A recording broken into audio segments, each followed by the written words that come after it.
بسم الله الرحمن الرحيم الحمد لله رب العالمين الحمد لله الذي خلق السماوات والأرض وجعل الظلمات والنور ثم الذين كفروا بربهم يعدلون أشهد أن لا إله إلا الله وحده لا شريك له له الملك وله الحمد يحيي ويميت وهو حي الذي لا يموت بيده الخير وهو على كل شيء قدير وأشهد أن محمدا عبده ورسوله بلغ رسالة وأدى الأمانة ونصح الأمة وجاهد في الله حق جهاده حتى أتاه اليقين أرسله الله تبارك وتعالى بشيرا ونذيرا وداعيا إلى الله بإذنه وسراجا منيرا ومن يطع الله ورسوله فقد رشد ومن يعص الله ورسوله فلا يضر الله شيئا ولا يضر إلا نفسه أما بعد. Mes frères, mes sœurs, les louanges, les remerciements, les éloges ne servent qu'au vivant qui ne meurt pas. Celui qui a créé les cieux et la terre en 6 jours, puis s'est élevé comme il se doit. Le majestueux, le miséricordieux, le généreux, le tout-puissant. Nous le louons, nous revenons vers lui et repentants. Nous lui demandons protection contre les conséquences de nos péchés et les tendances de l'âme. Celui qui Allah guide, nul ne saurait l'égarer. Celui qui est privé de sa guidée, nul ne saura lui montrer le droit chemin. J'atteste donc qu'il est le seul digne d'adoration, la véritable divinité. J'atteste de la véracité, de l'exemplarité, de la prophétie de Mohammed ibn Abdillah, qu'Allah bénisse ce prophète, sa famille, ses compagnons, et tous ceux qui les auront suivis dans le droit chemin et nous fassent l'honneur d'en faire partie. Bienvenue donc dans ce jardin parmi les jardins du paradis, et la salutation des gens du paradis, qu'Allah nous compte parmi cela, c'est Assalamu alaikum wa rahmatullahi wa barakatuh, qu'Allah nous rassemble donc dans ce paradis terrestre, avant de nous rassembler dans le paradis céleste, et pour l'éternité. Nous étions donc dans le joyau de la prophétie et nous avons parlé la semaine dernière de la bataille de Badr. On l'appelle bataille de Badr alors qu'en réalité, bien entendu, Allah seul savait, puisqu'il a décrété cela, alors que la rencontre, ceux qui sont sortis, 313 à 319, selon les historiens, était sortie avec le prophète sallallahu alayhi wa sallam, juste pour récupérer une partie de leurs biens qu'ils avaient été contraints d'abandonner dans leur fuite de Médine vers Yathrib, qui est devenu Al-Madina, de Makkah vers Yathrib, qui est devenu Al-Madina, qui est la ville donc du prophète sallallahu alayhi wa sallam. La ville du prophète sallallahu alayhi wa sallam, Madina, qu'Allah donc l'anoblisse encore et qu'il a rendu sacré comme Ibrahim alayhi salatu wassalam a rendu la Mecque sacrée. Ils sont sortis donc pour récupérer une partie des biens qui étaient dans la caravane d'Abu Sufyan, et Allah a voulu. Il n'arrive que ce qu'il veut. Et quand on mesure, quand on tire des leçons de l'histoire, on se rend compte que ce qui arrive est la meilleure des choses. Comme Allah le leur dit, subhanahu wa ta'ala, au début de la sourate 8, qui est presque consacrée tout entière à la bataille de Badr, pour les éduquer, pour montrer sa toute-puissance. Et la détermination vient de lui, notre volonté ou nos volontés rentrent dans la sienne. Tu sors pour une chose, et bien entendu le croyant sait que tout ce qu'Allah fait, son choix est le choix d'Allah. Tout ce qu'Allah fait, et c'est ce qui va se réaliser. En effet, ils sortent pour une chose, et ils reviennent avec autre chose. Certains ont pu se poser des questions. Ce n'est pas ce qui était prévu, etc. Mais c'est ce qui était prévu. N'arrive que ce qu'Allah a prévu. Nous, nos prédictions et le reste sont là pour nous inciter et pour nous récompenser d'ailleurs. On prévoit des choses, on met de l'énergie, on prend les moyens et il arrive ce qu'Allah a prévu. Quand la caravane, grâce à Allah, la caravane de polythéistes que les musulmans pourchassaient, la caravane échappe quand même à ce détachement conduit par le prophète sallallahu alayhi wa sallam. Et pourtant, il est prophète. Et pourtant, il a vu, comme il a dit, Allah m'a promis l'une des deux. Allah lui avait promis, mais les croyants espéraient que c'était le cadeau sans épines, sans armes et sans combat, qui leur aurait été favorable, qui leur aurait été facile. Alors qu'en réalité, bien que peu nombreux, très peu armés, on a dit 2 chevaux. 2 chevaux. Et avec des armes légères, entre guillemets, Allah leur a donné la victoire au travers de ce qu'il a voulu. 1 millier d'anges, et il a promis 3 milliers d'anges qui les ont secourus et pour montrer la toute-puissance d'Allah subhanahu wa ta'ala et son armée qui est infinie pour ceux qui en doutent.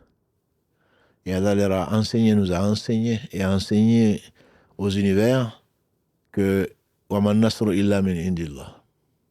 Dans la sourate 3, verset 126, et dans la sourate 8 surtout, le butin, sourate Al-Anfal, verset 10, Allah répète presque le même contenu. وَمَا النَّصْرُ إِلَّا مِنْ عِنْدِ اللَّهِ.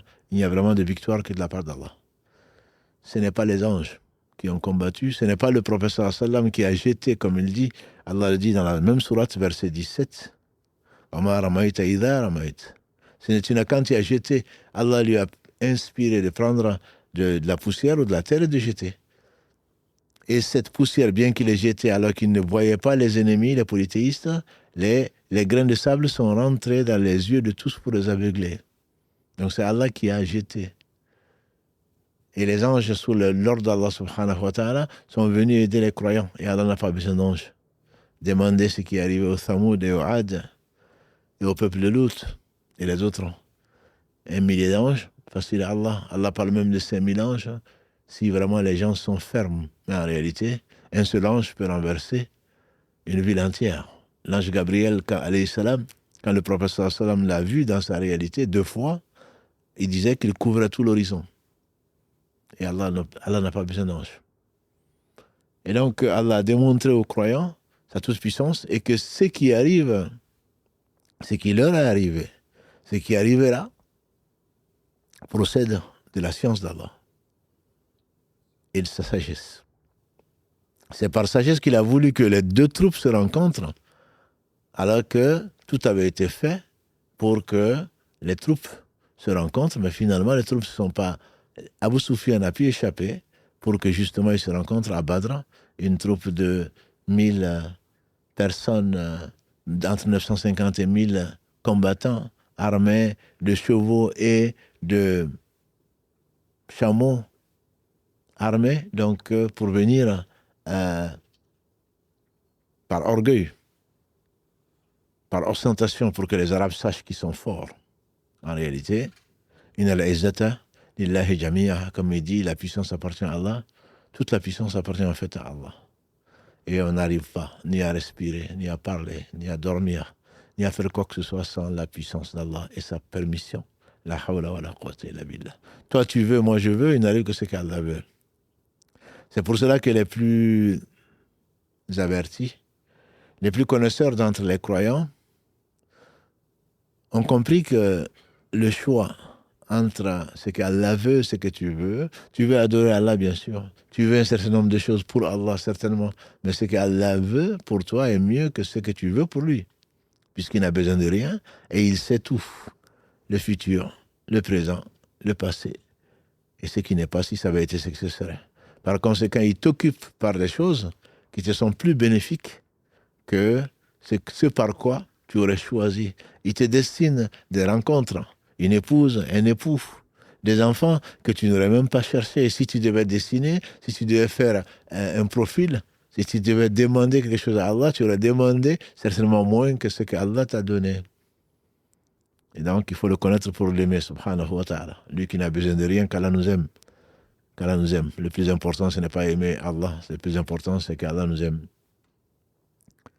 Et donc, après avoir humilié les polythéistes qui ont défié Allah et son messager, Allah donc a voulu que 26, d'après les historiens, chefs notables de Makkah aient été tués.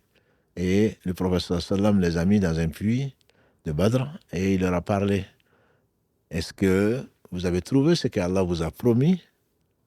Quant à nous, nous certifions qu'Allah nous a promis et sa promesse est vraie. Omar ibn Khattab, qui était étonné à entendre ça, il dit, Ya Rasulallah, tu parles à des gens qui sont morts. Il dit, Ya Omar, ils m'entendent mieux ils m'entendent mieux que toi.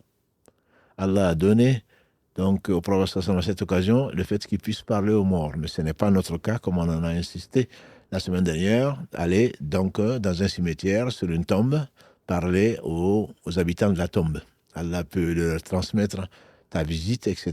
Mais tu n'as pas à parler. Le professeur ne l'a pas fait, ses compagnons ne l'ont pas fait. Quand ils sont partis, c'est toujours pour prier pour eux, puisqu'ils ont plus besoin de ça que d'autres choses.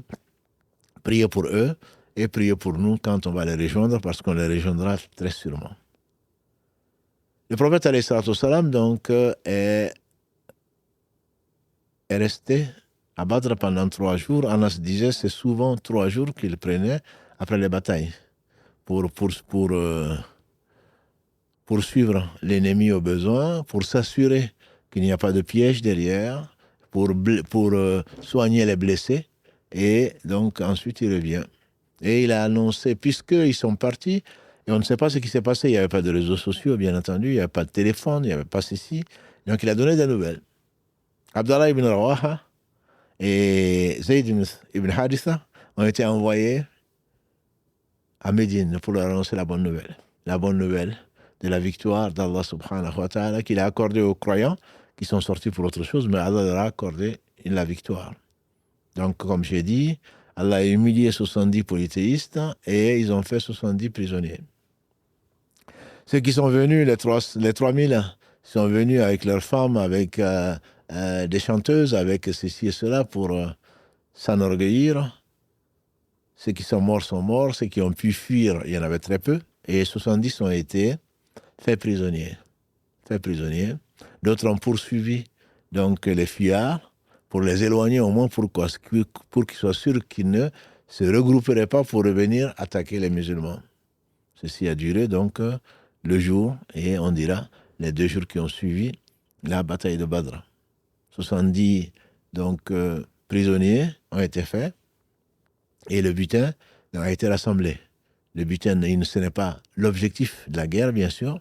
C'est Allah qui a voulu cet affrontement, mais ce qu'ils ont amené avec eux, donc, a été laissé. Et donc, soit ils sont morts, soit ils ont fui. Ceci a été rassemblé. Et donc, ils se sont dit, comment on va partager le butin? Ça, c'est la première chose. Et Allah a révélé le premier verset et 2 versets d'après, à propos du butin, d'où le nom de la sourate 8, Al-Anfal. Yas'alunaka anil Anfal. Il te demande donc à propos du butin. Qul Al-Anfalu lillahi wa rasoul.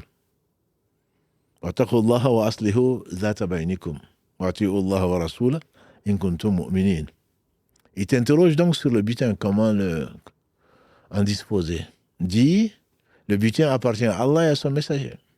Craignez Allah, obéissez à Allah et à son messager, et recherchez la concorde entre vous, si vraiment vous êtes croyant. Pourquoi? Parce que Shaitan, il était sur le champ de bataille, il a fui certainement. Quand il a vu l'armée de Dieu descendre donc du ciel avec les anges, il a fui. Il dit, moi je crains Allah.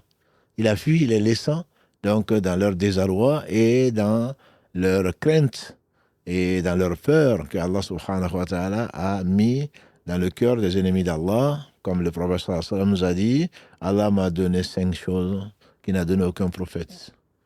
Parmi la première des choses, bien sûr, c'est qu'il a été envoyé, lui, aux univers, à la création, aux univers, aux hommes et aux djinns, alors que tous les prophètes ont été envoyés, donc à leur peuple. À leur peuple seulement, même si ils ont tout le respect, tout l'honneur et toute la vénération qu'on leur doit. Tous les prophètes, depuis Adam jusqu'à Jésus, alayhi salam, ont été envoyés à leur peuple. Jésus est depuis Israël lui-même jusqu'à Jésus, qui est le dernier fils d'Israël qui a été prophète, ont été envoyés au peuple donc de descendants de Jacob, Israël.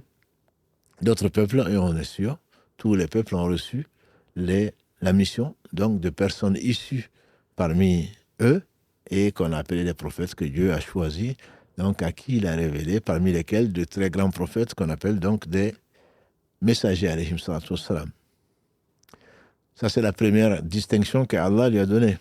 Une autre distinction qui n'est pas la moindre, c'est la constitution du discours. Le prophète sallallahu alayhi wa sallam, quand il parlait à la fois pour l'intelligent, l'intellectuel, et pour celui, le commun, lambda, le commun du peuple. Et tout le monde comprenait avec peu. Allah lui a donné donc une concentration Et pourtant, il n'est pas sorti d'une grande école, il ne savait ni lire ni écrire, sallallahu alayhi wa sallam, et Dieu lui a donné cette capacité de s'exprimer et qui était concise, mais combien riche. Avec un seul hadith, tu peux travailler toute ta vie. Parce que Allah subhanahu wa ta'ala, c'est lui qui a inspiré. Donc, ce que disait le prophète sallallahu alayhi wa sallam. Entre autres, donc, parmi les 5 choses, c'est toute la terre est une mosquée, il a dit. Pour moi, Allah a fait de la terre entière une mosquée. Où que vous soyez, vous pouvez prier. Comme pour nous enlever des prétextes pour ne pas prier. Est-ce qu'on peut prier dehors? Est-ce qu'on peut prier... on voit des images, au moins Internet peut servir pour ça, des gens dans la neige qui sont sur le toit de ceci, sur le bateau, dans l'avion, etc., en train de prier. Parce que la prière est une obligation pour les croyants à des moments bien déterminés. Il n'y a pas de terrain, on a dit même pendant la guerre, Allah oblige son prophète sallallahu alayhi wa sallam de prier avec ses compagnons. Il a réduit certes ce qu'on appelle la prière de la peur, il a réduit le nombre de rak'at, il a réduit, donc il a simplifié encore plus la prière, mais la prière elle se fait même quand il y a l'affrontement avec l'ennemi d'Allah et l'ennemi d'eux-mêmes.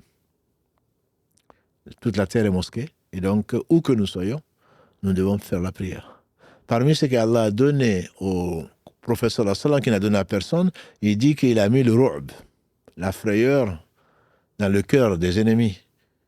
Dès qu'on parlait à 1 mois de marche, quand l'ennemi entendait que Mohammed sallallahu alayhi wa sallam était à ses trousses, ou arrivait à 1 mois de marche, la frayeur donc remplissait le cœur des ennemis d'Allah, ennemis donc d'eux-mêmes, puisqu'ils voulaient affronter le prophète sallallahu alayhi wa sallam. Bref, pour revenir à notre bataille, donc cette peur a envahi le cœur d'un certain nombre de combattants, entre guillemets, qui étaient venus de loin, fiers comme ils étaient, et Allah a mis ce qu'il a mis dans leur cœur, et donc c'était déjà une défaite avant même de commencer la guerre. 70 morts parmi les plus virulents, les notables, qui ont défié Allah, qui ont injustement traité les croyants, et donc parmi eux Abu Jahl, le pharaon de cette communauté, comme l'a dit le prophète sallallahu alayhi wa sallam, Umayya ibn Khalaf, et bien d'autres. Donc on a vu Rabia, on a vu donc Utayba, on a vu Shayba ibn Rabia, et tous donc sont morts et là-bas, et donc ils ont fait également 70 prisonniers. Le butin, donc ceux qui ont ramassé les butins par rapport à des fuyards qui sont partis, c'est ce qui reste, donc c'est parfois on traduit en fal par les dépouilles, c'est-à-dire ce qui est resté après les fuyards, et donc ils se sont dit, bon ben c'est à nous, c'est nous qui les avons ramassés. Malgré le courage, malgré la foi, il reste des humains. Qu'est-ce qu'on fait de cela? C'est pour cela qu'Allah a répondu, Yas'alunaka anil anfal. Il se demande à propos donc des dépouilles du butin. Dis-leur ceci et cela, comme Allah sait le présent, le futur, le passé, et donc on va te demander, ça Yas'alunaka ou Yas'aluna an, ils vont te demander. Donc Allah donne la réponse, dis-leur ceci et cela. Et donc là, le butin, il te demande le butin parce que c'est qu'ils l'ont ramassé. Parce qu'ils se disent, c'est nous qui l'avons ramassé. Et d'autres qui disent, oui, c'est vous qui l'avez ramassé. Mais c'est nous qui avons protégé, on a vu le QG, Saad ibn Mu'adh et quelques jeunes Ansar ont fait un QG, un quartier général pour protéger le prophète sallallahu alayhi wa sallam au cas où la guerre tournerait à l'avantage des polythéistes. Et ceux-là.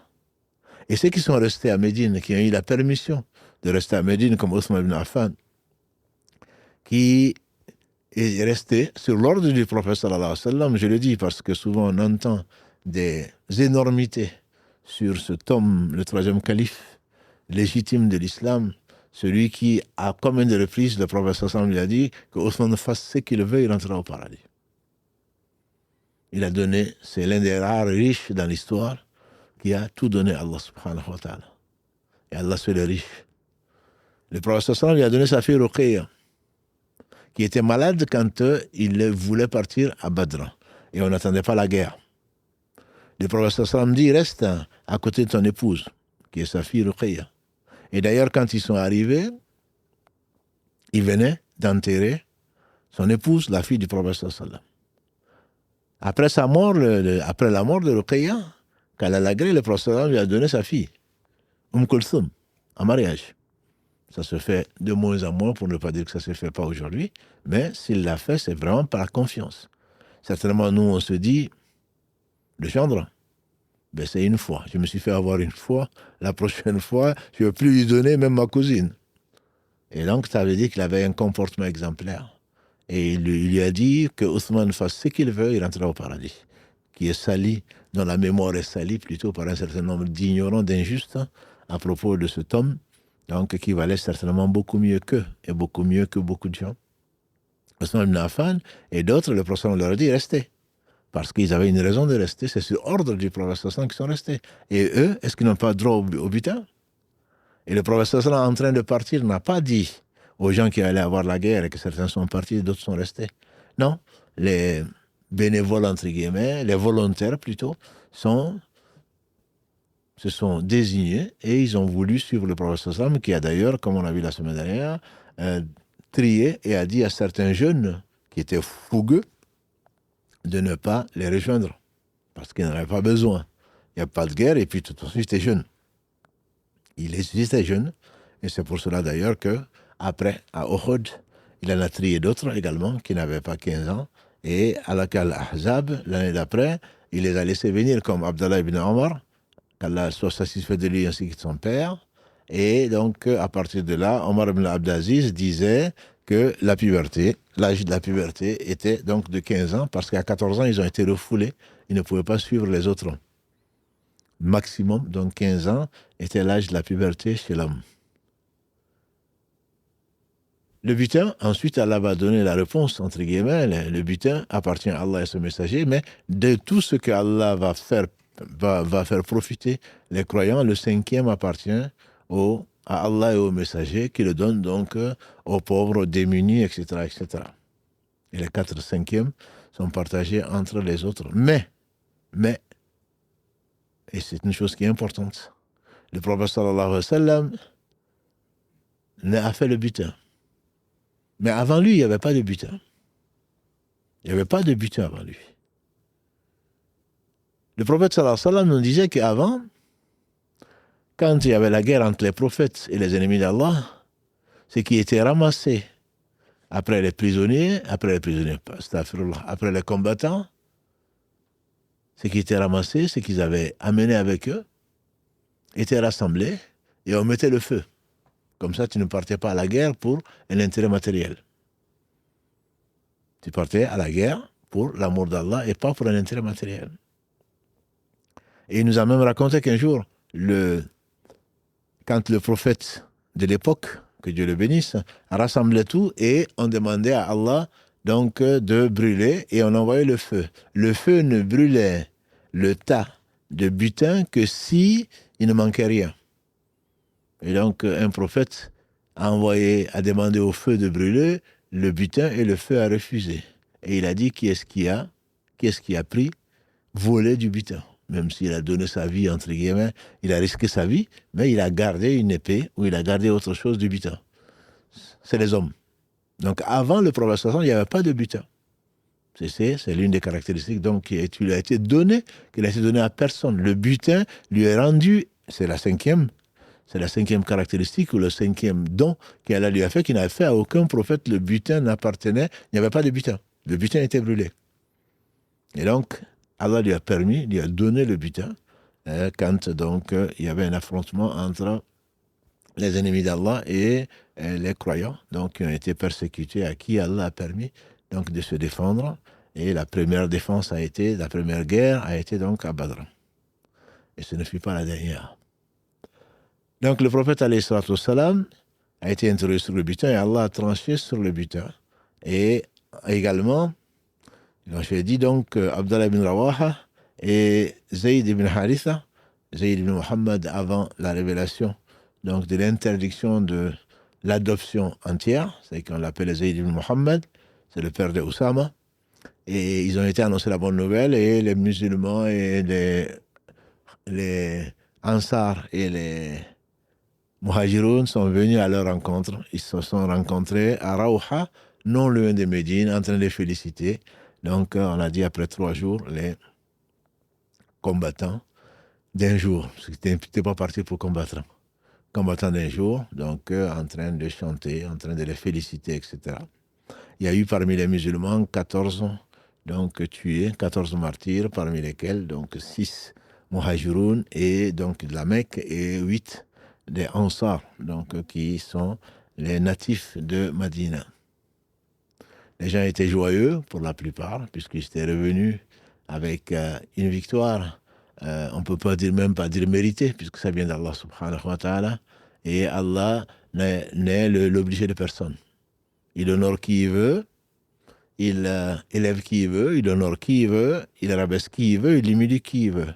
Allah donc a été du côté des croyants, comme il l'a promis, et donc ils sont revenus sans couvrir avec la victoire, et il a humilié les polythéistes qui ont défié Allah et son messager. Voilà donc ensuite, quoi faire des captifs? Comme nous l'avons dit la semaine dernière, la semaine d'avant, le prophète sallallahu alayhi wa sallam avait cette habitude de consulter ses compagnons. Il les a consultés pour savoir qu'est-ce qu'on fait. On a 70 captifs, 70 prisonniers de guerre. Qu'est-ce qu'on va en faire? Alors il a demandé l'avis des gens sages, qu'Allah les agrée tous, à commencer bien sûr par Abu Bakr as-Siddiq, le véridique, qui lui dit: Ya Rasulallah, ce sont nos frères, ce sont nos cousins, on est du même peuple, et peut-être qu'Allah va les guider. Ils ont combattu Allah et son messager, ils ont perdu, peut-être que ça va les faire réfléchir, et peut-être qu'ils vont devenir musulmans. Moi, je propose qu'on paye, que leurs parents à la Mecque payent des rançons pour les libérer. Omar ibn Khattab, comme on peut l'attendre, a dit: je ne suis pas du tout de ton avis, Omar. Et Abu Bakr, je ne suis pas du tout de ton avis. Mon avis, c'est qu'on donne à chacun son parent le plus proche. Parmi les captifs, les prisonniers, qu'on cherche parmi les croyants, son parent le plus proche.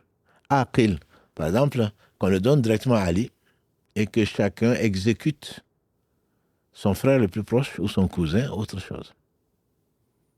Quant à moi, il a désigné celui qui était le plus proche de lui par les prisonniers. Pourquoi? Parce que comme ça, on ne va pas dire c'est Mohammed qui a tué mon frère. Donc chacun va s'occuper du plus proche d'entre lui. Comme ça, il n'y aura pas de rancœur entre les croyants. Ça, c'est la version de Abdallah ibn Abbas, radiallahu anhuma. Quant à la version d'Ibn Mas'oud, dedans, on trouve qu'il y a également Abdallah ibn Rawaha qui propose, il dit: est-ce qu'on ne va pas chercher un endroit où il y a beaucoup de végétation? On va les mettre dans cet endroit de végétation et on met le feu, tout simplement. Ceci paraît très choquant, mais ce qu'il faut savoir, c'est que dans les versets 67 à 69 de la sourate 8, Allah subhanahu wa ta'ala révèle au prophète sallallahu alayhi wa sallam ce qu'il a révélé. Reprenez ces versets-là, parce que quand il y a eu ceci, le prophète sallallahu alayhi wa sallam s'est retiré. Il s'est retiré, et ensuite, il a réfléchi, et il a dit: je m'aligne sur la position de Abu Bakr. Parce qu'il n'a été envoyé que comme miséricorde pour les univers. Et je serais aussi, moi, d'avis de ne pas les tuer et de les rançonner. Donc, c'est ces prisonniers qui sont sortis pour défier Allah et son messager. Omar ne s'est pas pour autant vexé. Et ensuite, c'est le lendemain, je crois, on a dit que Badr, c'était le 17 Ramadan de l'année 2 de l'Hégire. Le lendemain, Omar ibn Khattab vient trouver Abu Bakr, dans la version toujours de Ibn Mas'oud, il vient trouver Omar, et il vient trouver Abu Bakr et le prophète en train de pleurer. Pleurer. Il leur demande: qu'est-ce qui vous fait pleurer? Dites-moi au moins la raison pour laquelle vous pleurez, pour que je pleure avec vous. Parce que pleurer, on peut pleurer sans raison. Mais mieux vaut au moins connaître la raison, ça nous aide à pleurer. Le prophète lui a dit: Allah vient de révéler ces versets donc de la sourate 8, versets 67 à 69, où il dit en substance: il n'a pas été donné à un prophète de faire les captifs. Il n'a pas été donné avant toi à un prophète de faire les captifs. Si Allah n'avait pas décrété ça, donc on dira 50 000 ans avant qu'il ait créé les cieux et la terre, si Allah n'avait pas décrété cet événement-là, et que vous ferez les captifs, il vous aurait châtié d'un châtiment terrible. Donc aucun prophète n'a fait de captifs. Depuis Jésus, en remontant, jusqu'à Noé, qui est le premier messager. Aucun prophète avant Mohammed sallallahu n'avait fait de captifs. Les prisonniers de guerre étaient exécutés. Et le prophète sallallahu n'a pas voulu ça. Et Allah subhanahu wa ta'ala a allégé le fardeau des gens qui, s'ils étaient exécutés, ils seraient à l'enfer. Parce qu'il n'y a aucune chance après sa mort qu'ils puissent revenir à Allah. Abu Bakr avait très certainement ce sentiment-là, que avant qu'il meure, peut-être que Allah va les guider. Parce que comme Ibn Taymiyyah ou d'autres le disent, quand même un ennemi d'Allah, son propre ennemi mourait, ils en étaient tristes. Ils en étaient tristes. Ibn Qayyim, quand il fasse miséricorde, un de ses élèves, il disait, un ennemi parmi les lettrés, qui entourait et mal entouré, qui conseillait et conseillait mal les califes, qui ont attaqué Ibn Taymiyyah, qui ont poussé le calife à le mettre en prison, en le calomniant, en changeant la religion d'Allah subhanahu wa ta'ala. Et il a appris, Ibn Qayyim, que un des ennemis de Ibn Taymiyyah, son enseignant, était mort. Il a été retrouvé, plein de joie. Allah a mis fin à la vie de ton ennemi. Et Ibn Taymiyyah lui aurait dit, il a été surpris. Il a dit, ne me parle pas des malheurs. Montre-moi son père. Il a été voir le père de cet ennemi d'Allah, en lui disant, je te présente mes condoléances. Je te présente mes condoléances. J'ai appris que ton fils est mort. Et donc, si tu as besoin de quoi que ce soit, surtout n'hésite pas. Demande-moi, parce que maintenant tu n'as plus ton fils pour faire ça. Ça, ce sont des gens qui ont un cœur. Mes frères, mes sœurs, il faudrait avoir un cœur. Quand tu verras la personne aller en enfer, tu ne vas pas te satisfaire. Ton pire ennemi. Ibrahim, alayhi salatu wassalam, Allah l'a fait sortir des morts, qui est son père qui était un fabricant d'idoles, Hazar. Au jour du jugement dernier, Allah va dire à Ibrahim, voilà ton père, il va aller en enfer. Et Ibrahim va être triste. Il va être triste de voir son père aller en enfer. Et pourtant, il a parlé de la meilleure des façons. Il a appelé Allah avant tout le monde. Il a insisté jusqu'à ce que son père l'a menacé de le lapider, de le chasser. Il a quitté son peuple quand ils l'ont jeté dans le feu. Et néanmoins, rappelons le prophète sallallahu alayhi wa sallam, son propos quand il disait, quand on a demandé de maudire les gens qui ont attaqué Allah et son messager, qu'est-ce qu'il disait? Oh Allah, pardonne à mon peuple parce qu'ils ne savent pas. Oh Allah, pardonne un peu parce qu'ils ne savent pas. Parce que la personne, même ton ennemi, tu as tout intérêt pour lui, qu'il soit guidé plutôt que de le détester. Le détestant, s'il meurt dans cet état-là, de toute façon, le maudissant, s'il meurt dans cet état, ça ne t'apportera rien du tout.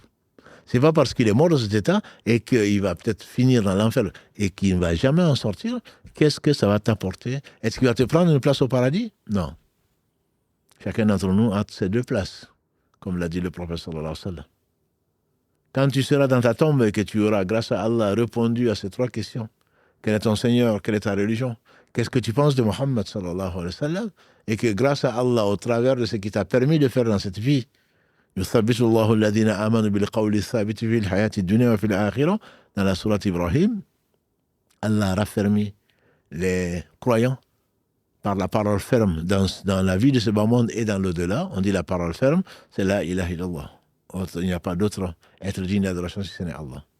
Cette parole ferme, quand tu pourras la dire dans Allah est mon Seigneur, l'islam est ma religion, Mohammed sallallahu alayhi wa sallam est mon prophète, qu'est-ce qu'il t'a appris? Il m'a appris à lire le Coran, etc. On va te montrer la place que tu aurais occupée si tu n'avais pas bien répondu, ta place en enfer. Et Allah te l'a changé et on va te montrer ta place au paradis, alors que c'est dans la tombe, matin et soir qu'on va te montrer et tu vas sentir l'odeur, tu vas voir ta place au paradis. Il dit, alayhi salatu wassalam, chacun d'entre vous a deux places. Pour que demain on ne dise pas, oui, mais Allah, tu as créé directement une place pour lui au paradis. Quant à moi, tu m'as créé une place en enfer. C'est pas juste. Allah sait bien sûr qu'il va aller en enfer et qu'il va aller au paradis. Mais pour chacun, l'homme est disputeur. Pour chacun, on a chacun deux places. Une place qu'on espère ne jamais occuper, celle de la place en enfer, Et une place qu'on espère occuper, ce sera la place au paradis, Inch'Allah. Et donc, il ne faut pas... C'était Abu Bakr, quand il donne cet exemple-là, Allah lui a donné... Quelqu'un disait, Abu Bakr ne vous a pas dévancé par le nombre de prières, par le nombre de jeûnes. Pourtant, Allah lui a donné la véracité. Il vous a dépassé par ce qui est dans son cœur. On a déjà vu qu'il a tout donné, il a tout pris, tout ce qu'il avait, et il a amené avec lui pour la cause du prophète sallam, qui disait d'ailleurs, laissez, est-ce que vous n'allez pas laisser mon ami tranquille, Abu Bakr tranquille? Quand tout le monde vous me traitiez de menteur, c'est lui qui a cru en moi. Il m'a donné ses biens, il a tout fait pour la cause d'Allah subhanahu wa ta'ala. Parce qu'il suffisait que on dise, on a vu dans l'épisode sur le voyage nocturne, on vient lui dire, tu n'as pas entendu ce qu'il a dit Mohammed? Qu'est-ce qu'il a dit alors? Il a fait, hier soir il est parti, il est revenu, au-dessus de cette cieux. Il disait, s'il a dit, c'est que c'est vrai. C'est son cœur, c'est toute la différence. Quand nous hésitons avec 1000 preuves, et il n'avait pas besoin il avait besoin que d'une preuve, que Mohammed est le messager d'Allah sallallahu alayhi wa sallam. Shaitan avait beau à tourner, comme on le fait dire, plutôt le prophète sallallahu l'a dit, Omar ibn Khattab, il a dit, ibn Khattab, ou le fils de Khattab, tu n'as jamais pris un chemin sans que Shaitan ne change de chemin. Tu n'as jamais pris un chemin sans que Shaitan ne change de chemin. Et quand il était à Médine, son Shaitan, parce qu'on en a tous, on dit même toi, il dit même moi, sauf que Dieu l'a soumis. Hadith rapporté par l'imam Muslim. Même le prophète sallam avait son Shaitan. Mais Dieu l'a soumis, il ne m'ordonne que du bien. Omar ibn Khattab, son Shaitan, marchait sur le toit de Médine, tellement se dégageait de lui la foi. Tellement se dégageait de lui la force de la foi. Et les historiens, ils disent que Omar ibn Khattab, il a, pour revenir pour notre histoire de prisonnier, Omar ibn Khattab a anticipé la révélation au moins 20 fois. Il dit au prophète sallam, pour moi, il faut les exécuter. Chacun doit prendre son frère son parent le plus proche, il faut les exécuter. Allah viendra le confirmer dans la sourate Al-Anfal. Omar dit au prophète sallam, le hijab, le verset du hijab. Ya Rasulallah, chez toi rentre le vertueux et le pervers, le riche et le pauvre. Et si tu séparais ta famille, tes proches, tes femmes de l'extérieur avec un voile. C'est après ça que Allah a révélé dans la sourate 33 le verset donc, du hijab, et donc, qui est le verset 72, si ma mémoire est bonne, et au prophète, dis à tes femmes, à tes épouses, aux femmes des croyants, de ramener sur elles un voile, elles seront plus vite reconnues jusqu'à la fin du verset. De même que le verset 31 de la sourate 24, qui également a un rapport avec le hijab. Donc il dit s'il y avait après les prophètes, il y avait des gens qui sont inspirés après les prophètes. S'il y en avait dans ma communauté, après moi, ce serait Omar. Et donc Allah lui a donné cette force de la foi et de justesse. Et Ibn Mas'ud, on lui fait dire, parlez de Omar. Quand vous parlez de Omar, vous parlez de la vérité. Celui qui n'aime pas Omar, certainement, il est touché par Shaitan. Omar, c'est la vérité qu'il aimait. Il aimait Allah, subhanahu wa ta'ala, et bien sûr, il était un homme. Il pouvait se tromper. Mais c'est quelqu'un, alhamdulillah, qu'Allah l'agrée, deuxième calife de l'islam, et surtout un pieux successeur, donc d'Abu Bakr, qui était meilleur que lui. Il a dit, le prophète sallam, Abu Bakr et Omar sont les meilleurs hommes que la terre a portés après les prophètes, alayhim salatu wassalam. Et quand on entend des idiots en train de les insulter ou de les calomnier. On revient donc aux prisonniers. Les prisonniers, dit Allah, il n'appartient pas à un prophète, verset 67 de la sourate 8, il n'appartenait pas à un prophète de faire des prisonniers jusqu'à ce que l'affaire soit conclue. Donc tous les prophètes sans exception, la seule exception étant le dernier des prophètes, qu'Allah a laissé ne pas exécuter ses prisonniers. Tous les prophètes exécutaient les prisonniers de guerre. Allah a allégé le fardeau de l'humanité et des hommes pour que ce ne soit pas le cas. Et aujourd'hui, on ose parler de violence, d'inhumanité concernant les musulmans. Certainement pas. Allah a allégé les fardeaux des fils d'Adam. Allah a facilité les choses. Allah a réduit les prières de 50 à 5. Allah a facilité. Quand tu n'as pas d'eau, tu fais du tayammum, etc. Et malgré cela, on pense du mal de notre Seigneur subhanahu wa ta'ala. Heureusement qu'on vit aujourd'hui. Les meilleurs sont passés. Et demain sera pire qu'aujourd'hui. Nous sommes faibles. L'homme a été certainement créé faible, mais nous encore plus faibles que les meilleures générations qui sont les compagnons du prophète sallam, et ensuite celle qui suit, ensuite celle qui suit. Il y a eu donc 70 prisonniers, et ceux qui les ont capturés sur le champ de bataille devaient donc demander des rançons. Ils devaient demander des rançons, et ces rançons variaient de 1000 à 4000 dirhams à l'époque. Et ceux qui n'avaient rien devaient enseigner à 10 enfants musulmans. Devaient enseigner à lire et à écrire. Encore une fois, les musulmans, mes frères et sœurs, le premier verset qui a été révélé de la sourate 96, c'est Iqra. Iqra bismi rabbika alladhi khalaq. Ça fait partie des 5 versets qui ont été révélés par Allah à l'ange Gabriel pour le révéler au prophète sallam. Lis au nom de son Seigneur qui a créé l'homme à partir d'une adhérence. Lis parce que ton Seigneur est généreux, est plus généreux. Iqra wa rabbuka al-akram alladhi allama bil qalam, celui qui a enseigné au moyen de la plume, allama al-insana ma lam ya'lam, il a enseigné à l'homme ce qu'il ne savait pas. Et donc, on ne les a pas demandé de leur apprendre à cultiver, on n'a pas demandé de leur apprendre je ne sais quoi d'autre, quel secret leur donner. Non, on a demandé d'enseigner aux enfants musulmans de Médine à lire et à écrire. D'où l'importance de l'éducation, notamment des enfants dans l'islam, et ceci reste vrai, même si beaucoup d'entre nous sont paresseux et surtout ignorants. Parmi les prisonniers, il y avait ce qu'il y avait, et surtout le prophète sallam a ordonné de bien traiter les prisonniers. Dans la sourate 76, verset 8, يطعمون الطعام على حبه ذوي القربى واليتامى والمساكين وابن السبيل. يطعمون الطعام على حبه. Dans la sourate 76, verset 8, على حبه, ils donnaient à manger alors qu'ils étaient dans le besoin aux pauvres, à l'orphelin et aux prisonniers plutôt. Et il a été attesté. Abu Aziz, qui était le frère de Mus'ab ibn Umayr. Donc Ibn Umayr, son frère a été fait prisonnier. Et Mus'ab ibn Umayr, il est passé à côté de son frère, qui était prisonnier, il a dit surtout serre-le parce que sa mère est riche. Il dit mais comment tu oses, Mus'ab, au lieu de plaider ma cause, dire de me garder prisonnier. Il dit parce que ce Ansar, ce Médinois que tu as à côté de toi est plus proche de moi, il est plus mon frère que toi, qui a combattu Allah et son messager.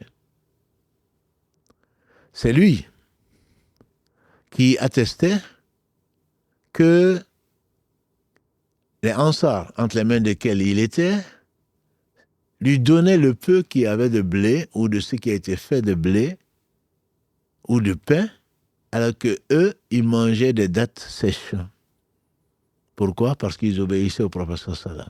S'il y avait peu, donnez-le aux prisonniers et traitez-les bien par rapport aux tortures, par rapport à tout ce que l'on entend aujourd'hui. Des crimes de guerre de par le monde. L'islam ne l'interdit pas parce qu'ils veulent faire le beau, non, parce que Allah a ordonné ça. Innama nut'imukum liwajhillah la nuridu minkum jaza'an wala shukura. On vous donne à manger pour la face noble d'Allah subhanahu wa ta'ala, on ne vous demande pas de récompense et même pas de remerciement. Parce qu'ils savent qu'ils allaient rencontrer. Inna nakhafu min rabbina yawman abusan kamtarira. Parce qu'on craint. Un jour, on va rencontrer Allah, un jour terrible. Un jour terrible. C'est pour cela que si on connaissait l'islam, certainement on serait en sécurité vis-à-vis des musulmans. Man est le musulman? Le prophète sallam a dit qui est le musulman? Le musulman, c'est ce dont les musulmans, dans une version, les gens dans l'autre, sont à l'abri des méfaits de sa main et de sa langue. On aimerait tous avoir des voisins comme ça. On aimerait tous avoir des voisines comme ça, dont on est à l'abri. Et nous, les musulmans d'aujourd'hui, on vit de ça. Des injustices de la main et de la langue, n'en parlons pas. Entre la médisance, le mensonge, la calomnie et tout le reste. Al-Muslim, a dit le prophète, man salima al-muslimuna biyadihi wa bilisani. Le musulman n'est pas quelqu'un d'autre que celui, tu veux connaître le musulman? C'est celui dont les musulmans sont à l'abri des méfaits de sa main et les méfaits de sa langue. Ça, c'est le musulman. C'est pas moi qui le dis. C'est le prophète sallam qui le dit. Voilà le musulman. Et dans une version, man salima nas, celui qui, dont les gens, pas que les musulmans, sont à l'abri des méfaits de sa main et les méfaits de sa langue. Qu'Allah nous compte parmi cela. Et comme le dit le philosophe, mort, il dit l'important, c'est pas ce que l'homme dit de sa foi, c'est ce que sa foi fait de l'homme. L'important, moi je suis musulman, moi je suis croyant, non, c'est pas ça. Le plus important, c'est ce que ta foi fait de toi, c'est-à-dire tu deviens exemplaire avec un comportement exemplaire. Voilà le musulman. Bref, les prisonniers étaient bien traités. Au point que certains prisonniers, comme Abu Uzair, malgré qu'ils aient payé la rançon, se sont convertis. Parce qu'ils ont vu comment est-ce que ces gens se comportaient. On ne peut pas imaginer un croyant, un musulman, un général de l'armée ou un commandeur quelconque en train d'imposer la torture quand les gens sont libérés, les prisonniers, je ne sais quoi d'autre, ils peuvent vous raconter des choses que vous ne pouvez pas imaginer. De la part de leurs geôliers. Je ne dis pas qu'ils ne sont pas musulmans, mais celui qui fait ça, c'est qu'il ne craint pas Allah. Et il va le payer. Ce n'est pas parce qu'il a prétendu se battre pour Allah, ce n'est pas parce qu'il a prétendu défendre la cause d'Allah tout en faisant l'injustice. Allah s'est interdit l'injustice. Et Allah n'a besoin de personne. Si tu prétends défendre la cause d'Allah, tu te dois d'être exemplaire. Tu te dois d'être exemplaire. Le meilleur père, le meilleur mari, le meilleur fils, le meilleur voisin, le meilleur ouvrier, le meilleur patron. Tu te dois d'être exemplaire. Et revenons donc aux prisonniers. Un prisonnier particulier qui s'appelait Al-Abbas, que vous devinez qui c'est, Ibn Abd al-Muttalib. C'était l'oncle du prophète sallam et le père de Abdallah ibn Abbas. Le temps passe vite, qu'Allah nous fasse miséricorde. Il a été fait prisonnier parce qu'il est venu à Badr pour faire la guerre. Parce que ce qu'il faut savoir, mes frères et sœurs, c'est que quand Abu Jahl, ces tyrans, ces dominants, ces caïds, quand ils se mettent à se prendre pour ceux qui ne sont pas, il a dominé la Mecque et toute personne devait venir ou se faire remplacer. Sinon, on l'a vu la semaine dernière, il a été jusqu'à leur offrir, Umayya en particulier, Ibn Khalaf, il a été jusqu'à leur offrir du parfum en disant, toi tu es comme les femmes qui utilisent le parfum de l'encens pour les humilier. Alors Al-Abbas est venu, bien que c'était pour lutter contre son neveu Muhammad sallallahu alayhi wa sallam. Al-Abbas était prisonnier et il a dit au prophète sallam, son neveu, il dit, moi je suis musulman. Moi je suis musulman, donc relâche-moi. Tu ne vas pas faire des prisonniers musulmans. Et le prophète sallam, qu'est-ce qu'il a répondu? Il a dit, Allahu a'lam. Allah seul sait si tu es musulman ou pas. Mais en tout cas, les apparences ne plaident pas pour ton islam, puisque tu es venu combattre les musulmans. Il a dit, tu vas payer. On les a fait payer plus que les autres. Il n'y a pas de privilège dans l'islam. Je suis le fils de ceci, je suis le neveu du président ou du gouverneur, donc moi je ne suis pas concerné par... Non, pas du tout. Au contraire, on va commencer... Qu'est-ce qu'Allah dit aux femmes du prophète sallallahu alayhi wa sallam? Ya Nisa an-Nabi, ô vous les, dans la sourate 33, à plusieurs reprises, il interpelle les femmes du prophète sallallahu alayhi wa sallam. Vous n'êtes pas comme les autres femmes. Si vous avez un comportement désobéissant, vous serez châtiés doublement. Pourquoi? Parce que vous êtes des femmes du prophète sallallahu alayhi wa sallam. Vous n'êtes pas n'importe qui. Quand on est croyant, on est ambassadeur. Quand on est croyante, on est ambassadrice. On n'est pas n'importe qui. Quand ça se voit que tu es musulman ou tu représentes les musulmans, alors très certainement tu as une double responsabilité pour, Inch'Allah, une double récompense. Al-Abbas donc dit qu'il est musulman, le prophète sallam dit Allahu Alam. C'est Allah qui sait. Moi, je ne connaissais pas musulman. Et alors, tu vas payer. Il a dit, je n'ai rien. Je n'ai rien. Comment tu veux que je paye? Il dit, tu vas payer également pour Aqil, Ibn al-Muttalib, et tu vas payer pour ton neveu, et tu vas payer pour ton protégé. Donc tu as 3 rançons. Il a dit, je n'ai rien. Le prophète sallam lui dit, tu n'as rien? Et qu'est-ce que tu as, toi et ton épouse Fadl, qu'est-ce que vous avez enterré? Avant la guerre, tu as dit, voilà, enterre cet argent-là, si je ne reviens pas, donne-le à telle et telle personne. Ça, c'est son neveu, Mohammed sallallahu alayhi wa sallam, qui ne parlait pas de lui-même. Qu'est-ce qu'il lui dit? Il a dit, je sais que tu es le messager d'Allah sallallahu alayhi wa sallam.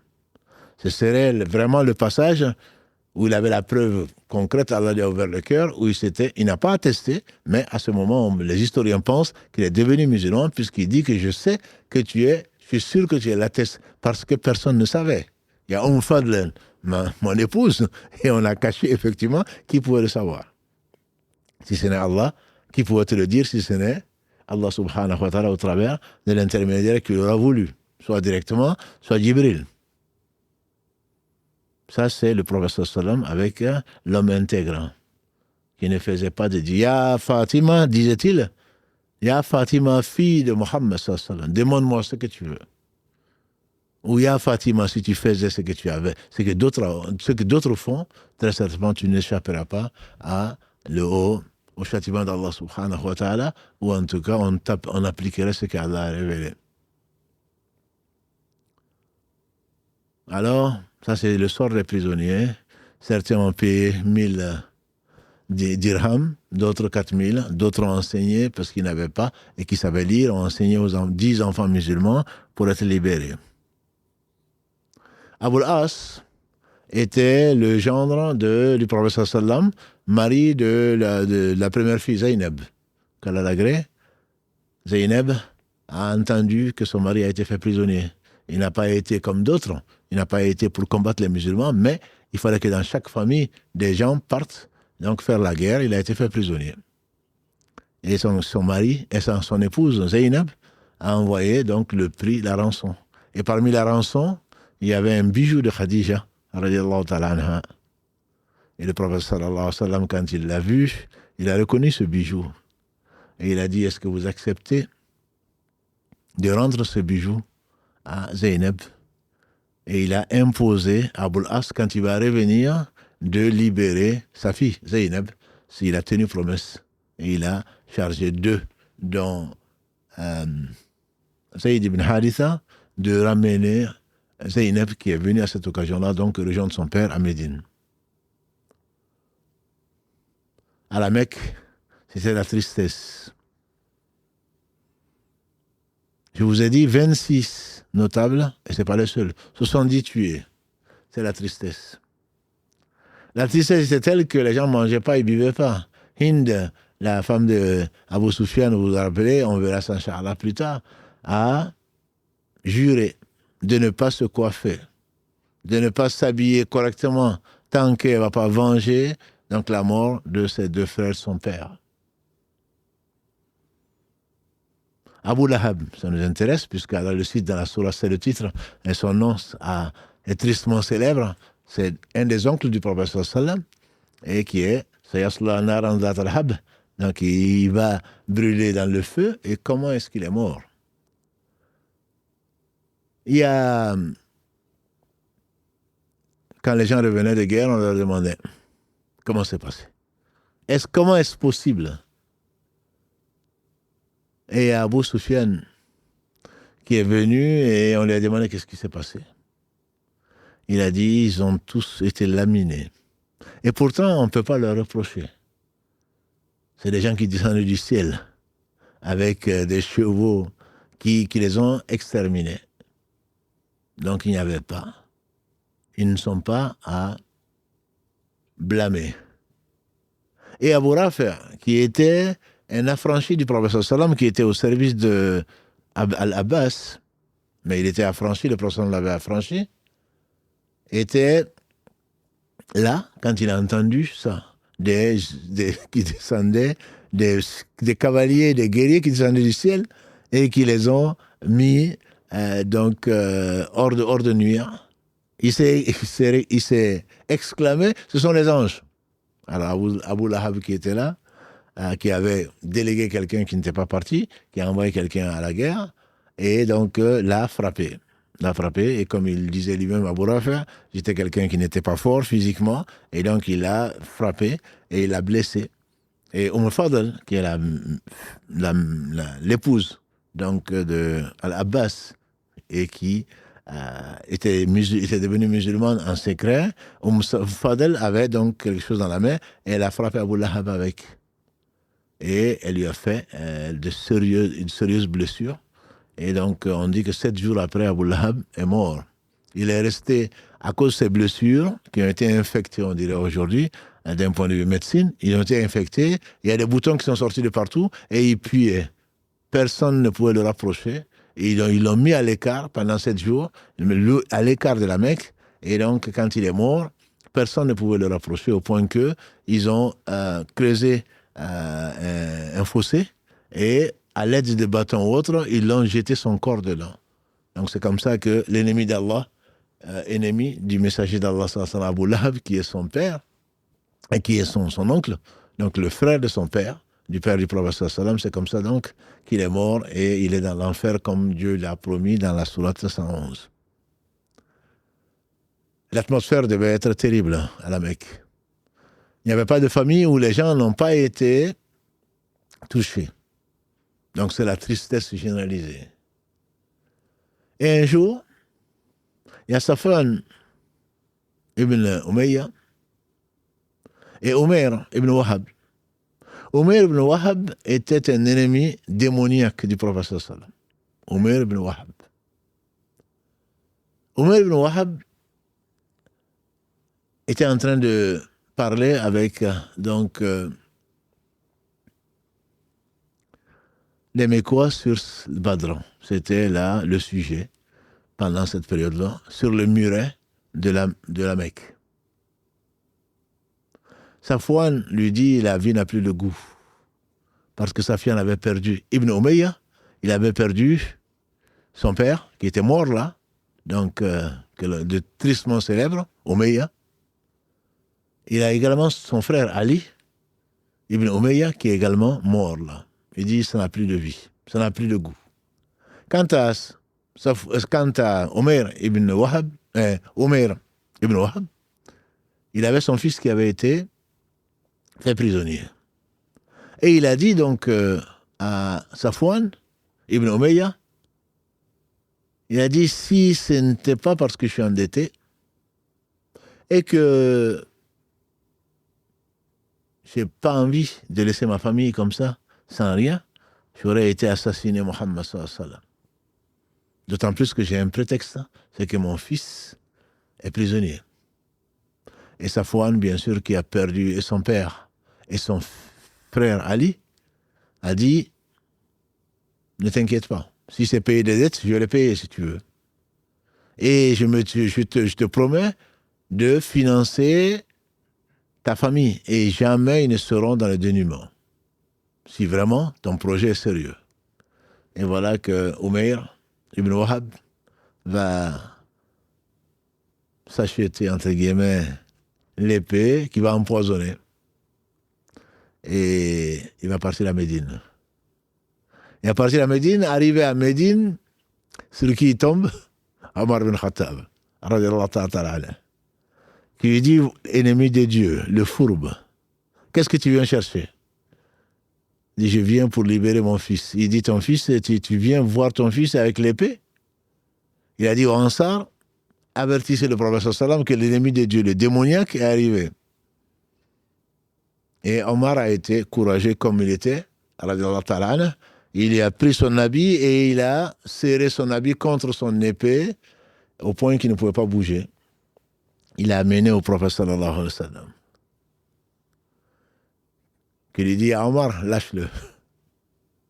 Omar, lâche-le. Et Omar le lâche.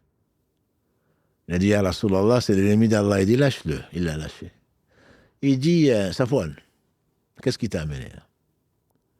Il dit, je suis venu voir l'état de mon fils que vous avez emprisonné, qui est un captif de guerre.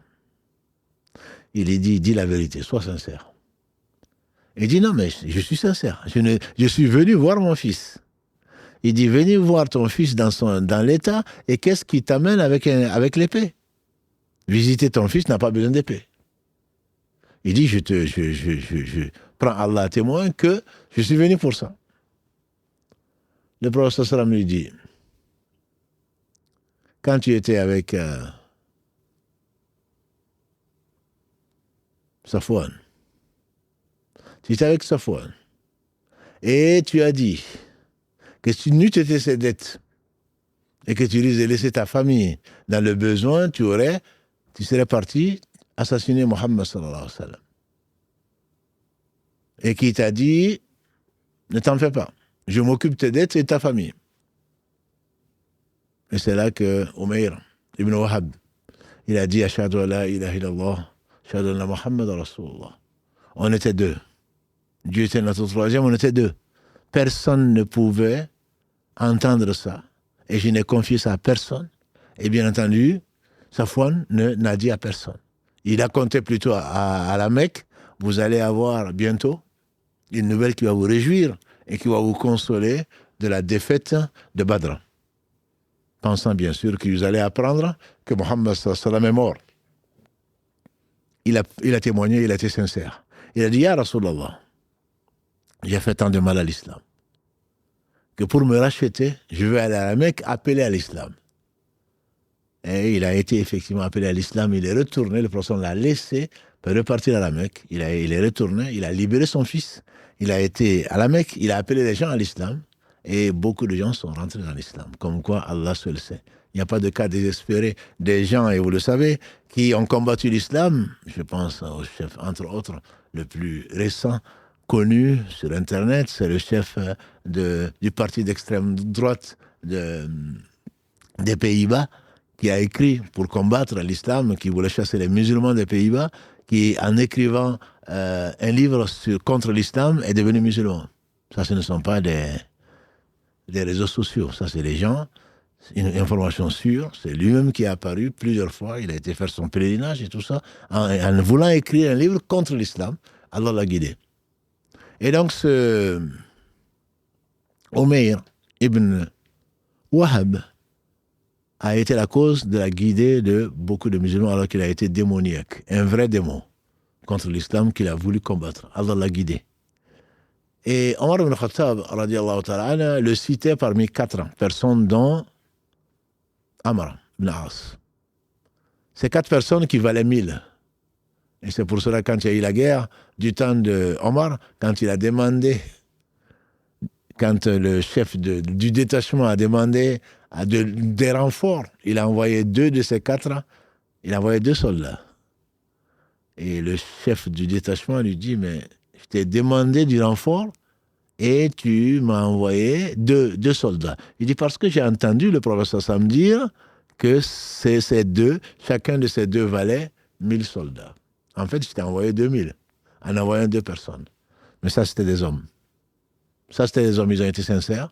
Et Allah subhanahu wa ta'ala les a récompensés par donc, la sincérité, le bon comportement, la véracité et beaucoup de bien dans ce bas monde. On espère pour eux le meilleur. Ça, c'est le cas donc des prisonniers et comment Allah a fait échouer la tentative d'assassinat du prophète sallallahu alayhi wa sallam, et les gens qui ont vu ce qu'ils ont vu, parce qu'ils étaient sincères malgré tout, mais qu'ils étaient égarés, ils étaient sincères, Allah les a guidés. Et donc on ne doit pas juger quelqu'un, de la fin de quelqu'un, tant que Allah subhanahu wa ta'ala ne l'a pas rappelé à lui. C'est lui celui qui sait qui est sincère et qui ne l'est pas. Celui qui est sincère, je prends Allah à témoin, Allah va le guider. Et c'est le hadith de Abdallah ibn Mas'ud. Quand le prophète sallallahu alayhi wa sallam a dit, la formation de l'un d'entre vous, c'est 40, 40, 40. Et ensuite, l'ange lui a envoyé donc, pour l'insuffler l'âme dans le fœtus. Et il lui écrit 4 choses, dont s'il va être heureux ou bienheureux. Je jure par celui qui détient mon âme dans sa main, le serviteur peut faire des choses qui se rapprochent des actes des gens du paradis, et il ne reste entre lui et la mort que ça. Le destin va se réaliser, et il va faire un acte des gens de l'enfer, et il va tomber en enfer. Et vice-versa, il peut faire des actes des gens de l'enfer, ou des gens de l'enfer, au point qu'il ne reste entre lui et l'enfer que ça, et le destin va se réaliser, et il va faire des actes des gens du paradis, il ira au paradis, parce que Dieu sait tout, et qu'Allah subhanahu wa ta'ala nous fasse miséricorde, et nous guide vers le mieux. Il ne faut jamais juger à la place d'Allah subhanahu wa ta'ala, et il ne faut pas désespérer du sort même des ennemis, et comme on l'a vu ce soir, il se peut qu'Allah subhanahu wa ta'ala fasse sortir des gens qui ont combattu l'islam, qui ont combattu les musulmans, il se peut que Dieu en fasse sortir pour eux, pour leur bien. Allah n'a pas besoin d'eux. Pour leur bien, il se peut qu'Allah les guide. Et si ton ennemi, on ne te dit pas de l'aimer, mais au moins aime le bien pour lui. Aime le bien pour lui, il se peut qu'Allah subhanahu wa ta'ala, au travers de toi ou au travers d'autres, lui apporte du bien, et toi, qu'il purifie ton cœur de cette rancœur. Et nous demandons à Allah subhanahu wa ta'ala, comme il a loué les gens dans la sourate 9, verset 100, quand il dit وَالسَّابِقُونَ أَوَّلُونَ وَالسَّابِقُونَ الْأَوَّلُونَ مِنَ الْمُهَاجِرِينَ وَالْأَنصَارِ وَالَّذِينَ تَبَعُوهُم بِإِحْسَانٍ رَضِيَ اللَّهُ تعالى عنهم ورضوا. Les premiers parmi les muhajirun et les ansar, et ceux qui les ont suivis dans l'excellence, Allah les agrée et il l'agrée. Et il leur a promis le paradis sous lequel coule des ruisseaux, etc.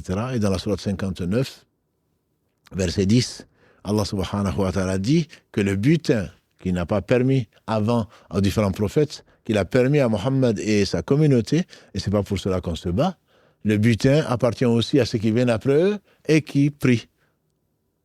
Rabbana ighfir lana wal ikhwanina alladhina sabaquna bil iman wa la tajal fi qulubina ghillan lil ladhina amanu. Rabbana innaka ra'ufur rahim. Dans la sourate 59, Allah dit que le butin appartient aussi à ceux qui viennent après eux et qui disent Seigneur, pardonne-nous, ainsi qu'à nos frères qui nous ont dévancés dans la foi, et ne mets pas dans nos cœurs de la rancœur vis-à-vis des croyants. Et nous dirons, ne nous mets pas de la haine, parce que la haine et la foi ne cohabitent pas dans le même cœur. On veut du bien pour l'autre. S'il savait, disait Ibn Qayyim, si le pécheur savait, si le pervers savait, si le désobéissant savait, il n'aurait certainement pas fait ce qu'il fait. C'est un ignorant. Ce n'est pas une excuse, mais c'est un ignorant. Prie pour lui, parce qu'il va le payer. Si Allah ne lui fait pas miséricorde, s'il meurt dans cet état, il va le payer au point que tu vas avoir pitié de lui. Mais ce jour-là, ça ne servira pas à grand-chose. Qu'Allah nous purifie le cœur et qu'il fasse de nos actes des actes qui sont destinés exclusivement donc à lui, subhanahu wa ta'ala, puisqu'il n'accepte que cela, et qui nous guide vers le chemin qu'il a montré à son prophète sallallahu alayhi wa sallam, chemin suivi par les meilleurs d'entre nous, les compagnons et les gens qui les ont suivis dans la droite voie. On s'arrêtera là, Inch'Allah, pour aujourd'hui, et je laisse la parole à Mohamed Adda qui se fera le porte-parole, donc votre porte-parole. Oui, salam alaikum, Cheikh Barakallahu Fik, pour tous ces rappels, ces faits historiques. Et salam alaikum à nos frères et à nos sœurs qui nous suivent toujours aussi nombreux, même si ce soit peut-être sont un peu moins nombreux, mais alhamdoulilah, pour nous, c'est déjà énorme. Donc, Barakallahu Fikum pour votre fidélité. Et Barakallahu Fik, Cheikh, pour ce rappel, comme je disais, de ces faits historiques qui sont très très importants. Alhamdoulilah, ça nous apprend beaucoup de choses. La première question, Cheikh, sur laquelle je souhaiterais revenir, parce que je n'ai pas forcément bien saisi le sens de ce passage-là, quand tu parles du feu qui ne brûle pas le butin. Oui. En fait, c'est quoi exactement? Qu'est-ce que c'est le sens de ce passage-là? En tout cas, si tu pouvais revenir un peu dessus, le détailler peut-être un peu plus. Le prophète sallallahu alayhi wa sallam disait donc avant lui, comme on l'a vu tout à l'heure, et Allah le confirme dans le verset 67 de la sourate 8, le butin n'était pas permis, il n'était pas permis à un prophète de prendre le butin. C'est-à-dire que quand il y a la guerre à opposer les ennemis d'Allah et ses alliés, Allah subhanahu wa ta'ala voulait donc que le prophète de l'époque rassemble tout ce que les gens ils ont laissé en fuyant. On rassemblait tout et ensuite le prophète demandait au feu de brûler. On demandait au feu donc de brûler le butin. Donc c'est le feu qui venait sur l'ordre d'un prophète, c'est facile. Allah a dit au feu de le brûler, Allah a dit au feu de ne pas brûler Abraham, et donc il demandait au feu de brûler le butin. Donc le feu venait brûler le butin. Et il le consommait entièrement si tout le butin était rassemblé. S'il y manquait quoi que ce soit dans le butin, le feu refusait de le brûler sur l'ordre d'Allah, parce qu'il sait bien sûr qu'il y a du butin, il y a des choses qui manquent, que des combattants ont dû voler ou cacher. Et à l'occasion, quelqu'un a dit, voilà quelqu'un du paradis, voilà un martyr. Le prophète m'a dit, oh que non. Je l'ai vu en enfer avec une épée ou quelque chose comme ça, qu'il a volé du butin. Voilà. Donc on ne peut pas dire, c'est pas parce que quelqu'un est mort sur un champ de bataille ou je ne sais quoi d'autre, voilà un martyr. Il a dit, oh que non. Lui, il savait bien sûr de ce que Allah lui avait révélé. Donc ça, c'était le processus, entre guillemets, de conclusion de la guerre du temps des autres prophètes avant Mohammed sallallahu alayhi wa sallam. Donc quand tu dis le feu venait, en fait, c'est quand on voulait mettre le feu ou c'est parce que quand on veut mettre le feu, c'est pareil. Ce que j'ai compris, c'est que le prophète alayhi salam demandait au feu de brûler le butin. Okay. Voilà. Donc bon, ça peut être un feu venant de gauche ou de la droite, ou qu'on mette du feu. Le feu refuse. Le feu, si ma mémoire est bonne dans ce hadith, c'est le feu qui est arrivé, qui s'est arrêté au butin, qui l'a pas brûlé. D'accord. Voilà. Donc c'est un feu que j'imagine qui était lancé et qui n'a pas brûlé le butin. Voilà, Claude, pour la précision. Tu as parlé aussi à un moment donné, quand le prophète sallallahu alayhi wa sallam dit vous n'avez pas suffisamment de respect pour Abu Bakr radhiyallahu anhu, et que Abu Bakr, c'est plus par ce qu'il a dans son cœur qu'il rentre au paradis, qu'il a tout ce qu'il mérite, et pas forcément par le nombre de prières ou de jeûnes, etc. Donc la personne pose la question, est-ce que cela veut dire que c'est plus la bonté du cœur qui prime que sur le fait d'avoir beaucoup de prières C'est sûr. C'est la qualité de l'œuvre. Quelqu'un qui n'a rien, qui n'a pas grand-chose et qui donne tout. On se rappelle à Tabouk, qu'on verra, Inch'Allah, c'est la nouvelle vie, parce que c'est la 9e année de l'Hégire. On n'est que dans la 2e année de l'Hégire. À Tabouk, quand le prophète sallam, on dit qu'il ne disait jamais aux gens là où il allait, en tant que stratège de guerre, et sauf à Tabouk, il dit on va aller à Tabouk. Donc c'est une distance il faisait chaud, les dattiers, les palmiers étaient mûrs, les dattes étaient mûres, etc. Donc chacun donne ce qu'il donne. Il y a certains qui n'avaient que des dattes qui ont amené, et donc certains ont donné, dont Othman ibn Affan, ça a été l'occasion d'ailleurs pour que Allah l'honore. Othman ibn Affan a donné 200 chevaux, combien de chameaux et combien d'argent. Abdurrahman al-Awf aussi. Et à cette occasion, Omar a dit, moi aujourd'hui je vais dépasser Abu Bakr. Voilà son objectif. Et donc il a amené, le prophète sallam l'a vu venir, il a souri. Il a dit, alors Omar, qu'est-ce que tu as amené? Il dit, j'ai divisé en deux, voilà ce que j'ai amené. Et qu'est-ce que tu as laissé chez toi? J'ai laissé la même chose. Il dit, qu'Allah bénisse ce que tu as donné et qu'Allah bénisse ce que tu as amené. Et ensuite, Abu Bakr qui vient, je l'imagine, avec un mouchoir, et donc très peu. Il dit, et toi Abu Bakr? Il dit, voilà, je n'ai que ça. Il dit, qu'est-ce que tu as laissé chez toi? Il a dit, j'ai laissé l'amour d'Allah et de son messager. Donc ça dit que c'est quelqu'un qui donne tout, qui fait confiance en Allah, et qui sait que Allah tient sa promesse, et que personne n'est mort de faim ou de soif dans le royaume d'Allah, alors qu'il est sur le chemin d'Allah. Donc il a laissé Allah et son messager, l'amour d'Allah plutôt et son messager chez lui, sachant qu'ils vont manquer de rien. Donc ça, c'est la qualité du cœur. Ce n'est pas la quantité. Quelqu'un qui donne aujourd'hui pour construire une mosquée ou pour construire un hôpital, quelqu'un qui donne 1 million. Bon, on peut le féliciter, c'est très bien. Nous, on n'est peut-être pas capable de le faire. Mais si c'est un milliardaire, et quelqu'un qui n'a que 100 euros, et qui donne les 100 euros, bien entendu que c'est pas pareil. Même s'il donne qu'un dixième qui donne 10 euros sur ces 100 euros, c'est pas pareil que celui qui donne 1 million alors qu'il y a 1 milliard. Voilà, donc c'est vraiment la qualité et la confiance en Allah et la qualité du cœur qui permet de fructifier, entre guillemets, l'œuvre. C'est peut-être pour ça d'ailleurs que le prophète sallallahu alayhi wa sallam disait qu'Allah s'inscrit la bonté, bien sûr, et que celui qui décide de faire une bonne action et que grâce à Allah, il l'a fait, Allah le récompense de 10 à 700 fois, voire plus. Voilà, ça peut être le secret là. C'est-à-dire qu'on fait tous la même chose, mais en fonction de la sincérité, en fonction de la situation de la personne, Allah récompense de 10 à 700 fois, voire plus. Mais c'est la même prière, peut-être qu'on a donné la même somme, mais Allah sait ce qu'il a donné à la personne et ce que la personne a donné de ce qu'Allah lui a confié. Donc, même si nous, on serait plus heureux, on féliciterait plus celui qui a donné le plus, mais ce n'est pas la quantité, c'est vraiment la qualité qui est la plus importante. Oui.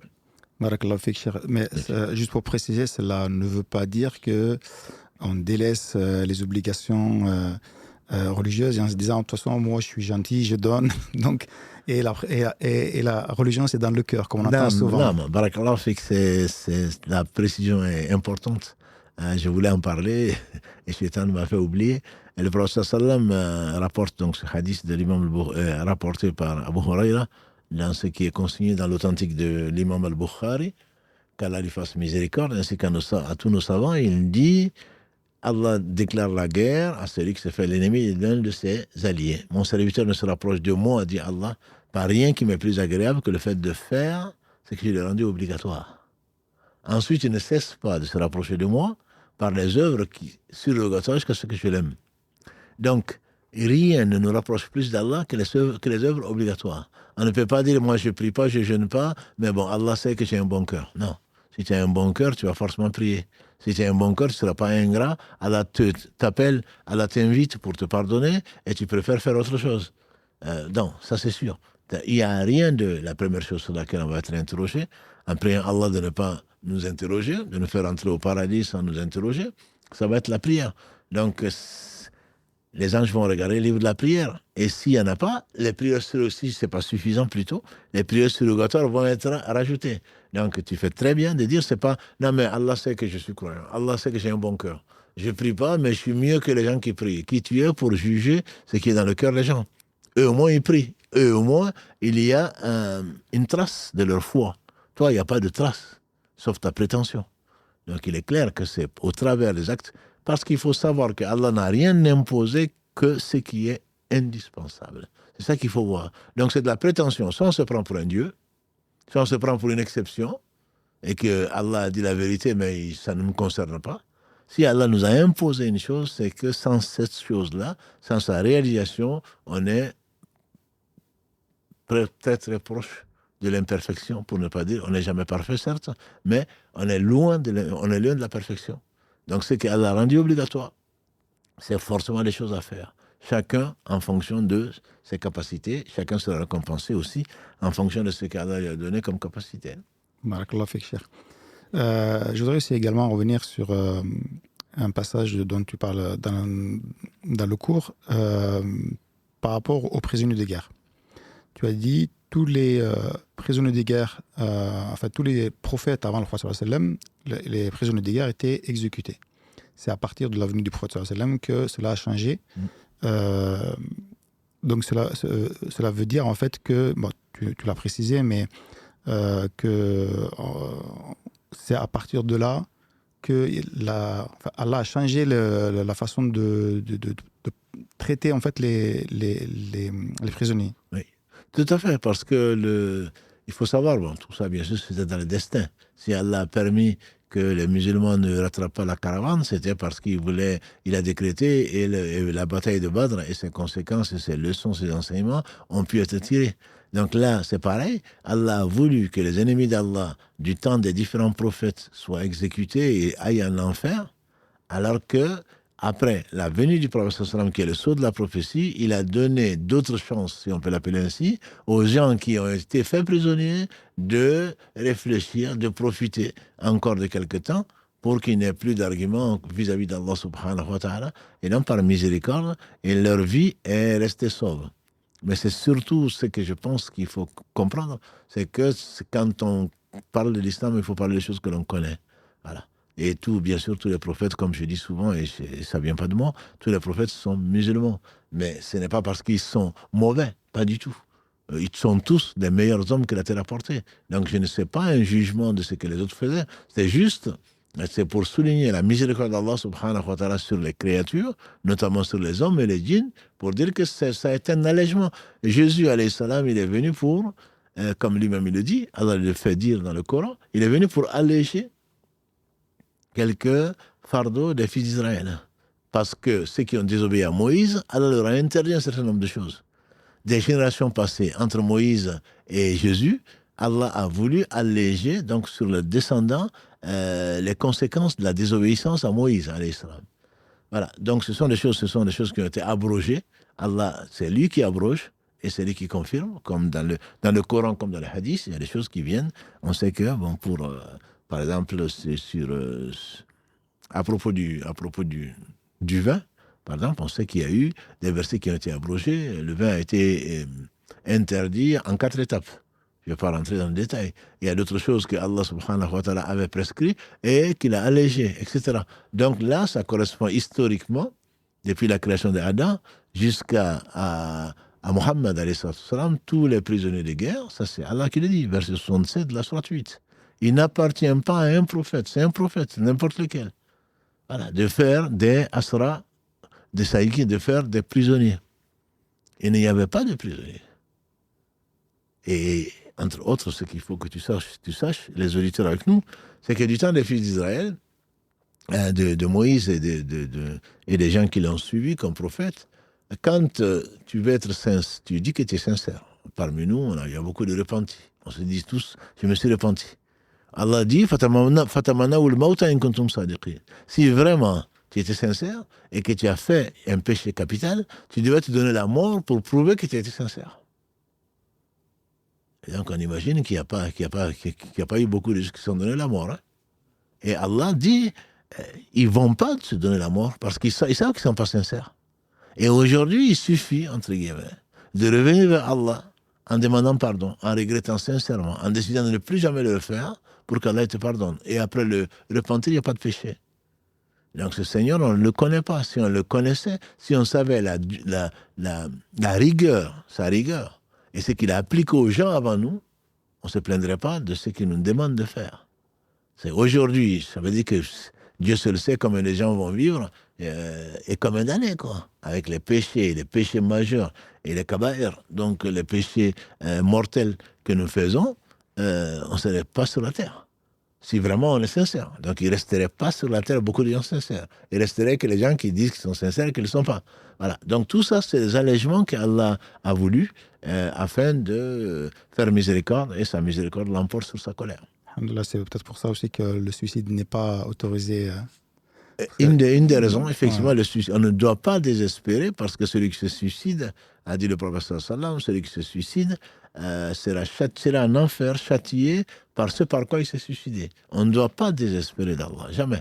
Ne désespère d'Allah qu'un peuple ignorant. Quoi. La miséricorde d'Allah l'emporte sur sa colère et elle concerne, elle recouvre toutes choses. Mes serviteurs, au fils d'Adam plutôt, si tu me rencontrais après avoir rempli l'espace entre le ciel et la terre de péché, que tu me rencontres sans rien m'associer, je te donnerai autant de pardon pour te pardonner ce que tu as fait. C'est que vraiment on ne connaît pas Allah pour se désespérer ou pour se suicider ou je ne sais quoi d'autre. Ouais, c'est important de le rappeler parce qu'on a d'ailleurs beaucoup de questions. Je sens que je ne suis pas sincère. Oui, est-ce que les actions que je fais, etc. Les gens ne comprennent pas mal ce que tu viens de dire, que voilà, c'est important de dire que, alhamdoulilah, on espère toujours en Allah et il faut faire confiance en Allah subhanahu wa ta'ala et pas se dire je ne suis pas sincère, du coup je ne mérite plus d'être... Non, mais que l'on soit, entre nous, que l'on craigne d'être hypocrite, c'est les gens meilleurs que nous. Omar ibn Khattab craignait d'être hypocrite. Que l'on doute sa sincérité est une chose. Mais que l'on pense qu'Allah ne va pas nous pardonner, ça c'est de l'ignorance pure. Al-Hassan al-Basri, quand il fasse miséricorde, on lui fait dire ne crains l'hypocrisie que le vrai croyant. Voilà. Et ne croit être sincère que l'hypocrite. Et ça, effectivement, bon. Et on n'a pas eu le temps de parler des hypocrites, mais peut-être qu'on aura l'occasion, Inch'Allah, d'en parler la semaine prochaine. Inch'Allah, barakallahu fik, Cheikh, en tout cas pour la précision. Dernière question, parce qu'il commence à se faire tard, que je vois arriver. Je pense qu'elle porte un petit peu sur le cours de la semaine dernière, mais alhamdoulilah, on avait dit qu'on prendrait les questions qui ont en tout cas un rapport avec le sujet principal. La personne, elle dit que on dit qu'Abu Sufyan dit avoir vu des cavaliers descendre du ciel. Est-ce que cela veut dire que les ennemis de Dieu ont pu voir les anges?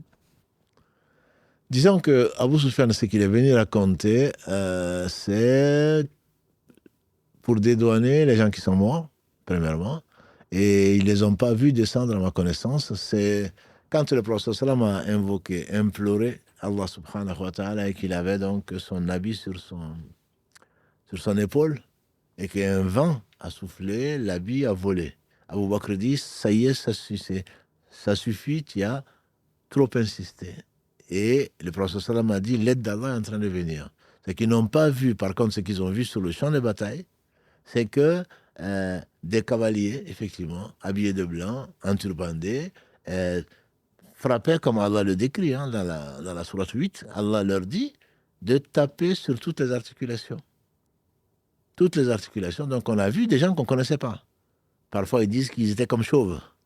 Et comme des gens qui ont participé à Badr disaient, on courait ou on poursuivait l'ennemi, et avant d'arriver, l'ennemi tombait, soit la tête coupée, soit quelque chose comme ça.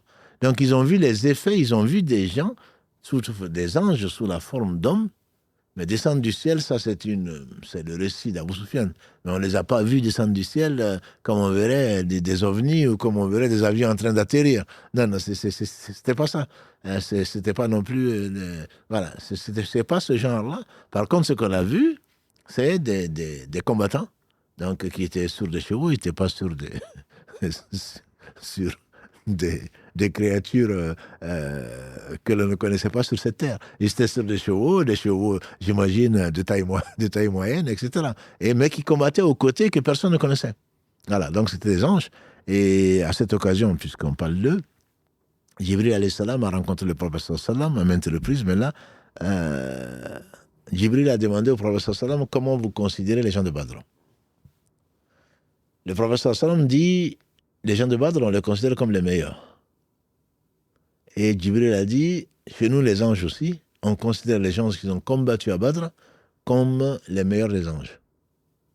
Et le prophète sallam a dit également, il y a Omar, il a traité quelqu'un qui a trahi, ça on le verra plus tard, Inch'Allah, avant la prise de la Mecque, quelqu'un qui a trahi le secret en envoyant une lettre au Mecquois, comme quoi le prophète sallam est en train d'aller à la Mecque.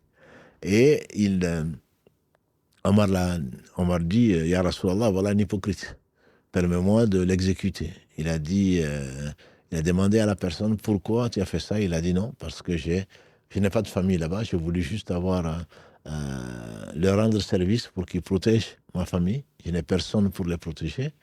Et il avait fait Badr. Et le prophète sallallahu alayhi wa sallam a dit à Omar, il avait raison. La personne dit vrai. Il dit, qu'est-ce que tu en sais? Peut-être que Allah a regardé les gens de Badr et il a dit, faites ce que vous voulez, je vous ai pardonné. Donc les gens de Badr sont chez les croyants, chez Dieu avant tout. Ensuite, chez les croyants, c'est des gens qui sont très, très respectés. Et d'ailleurs, quand dans les hadiths, on entend certaines personnes, on dit Al-Badri, c'est-à-dire quelqu'un qui a fait Badr. Aujourd'hui, on appelle Al-Jazairi, Al-Maghribi, Al-Faransi, etc. Donc, venant de France, venant d'Algérie, Et là, on disait celui qui a fait Badr. C'était un honneur.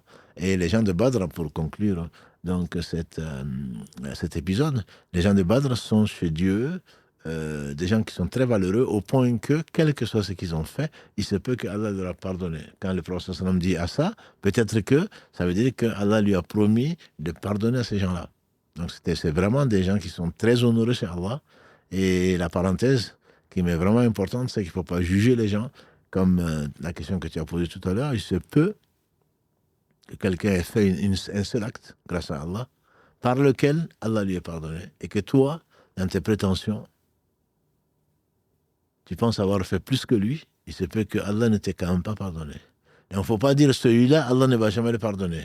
Celui-là, il ne fait que ça. Mais il a fait une chose que toi, tu es incapable de faire, vis-à-vis, alors qu'Allah t'a donné les moyens de le faire. Allah lui a restreint peut-être les moyens, mais néanmoins, il l'a fait, comme on a vu, comme on a vu avec Abu Bakr, qui donne tout ce qu'il a, alors qu'il n'a pas grand-chose. Donc, il ne faut pas juger les gens, et, alhamdoulilah, il n'y a pas de barème unique.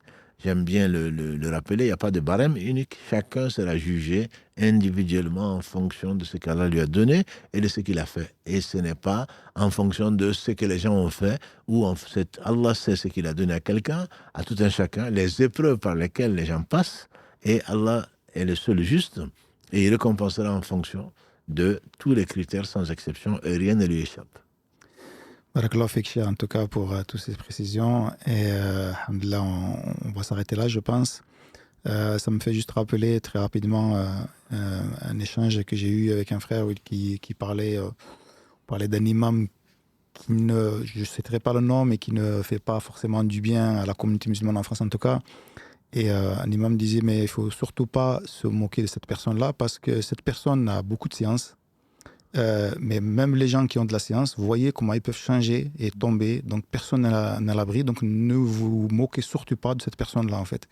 Donc ça rejoint un petit peu peut-être ce que tu disais, même tout à l'heure par rapport à ce chef de l'extrême droite hollandais qui finalement, en lisant, en cherchant, en faisant des recherches sur l'islam, s'est aperçu qu'en réalité, il était dans le faux et s'est converti à l'islam. Donc voilà, c'était juste pour préciser. Barakallahu fik, en tout cas, Cheikh, je te laisse terminer, donner les rendez-vous pour la semaine prochaine, Inch'Allah. Inch'Allah, barakallahu fik, Mohamed, barakallahu fik, Karim, et toutes nos sœurs et tous nos frères qui nous font l'honneur donc, de suivre les lives, qui nous font confiance. Et comme on dit, ça n'a pas de prix. Je rebondis sur ce que tu dis, c'est aussi, il est fortement déconseillé de se moquer de quelqu'un qu'Allah a humilié ou qu'il a éprouvé, parce que si on se moque de lui, c'est peut qu'Allah nous éprouve par la même chose. Donc ça, il faut vraiment faire très attention, on doit remercier Allah, comme nous a enseigné le prophète sallallahu en disant Alhamdulillah, alladhi afani mimma ibtalaka bihi wa faddalni ala kathirin mimman khalaqa tafdila. Alhamdulillah, qui m'a épargné ce par quoi il t'a éprouvé. Donc, il a éprouvé, il est tombé dans le panneau, lui.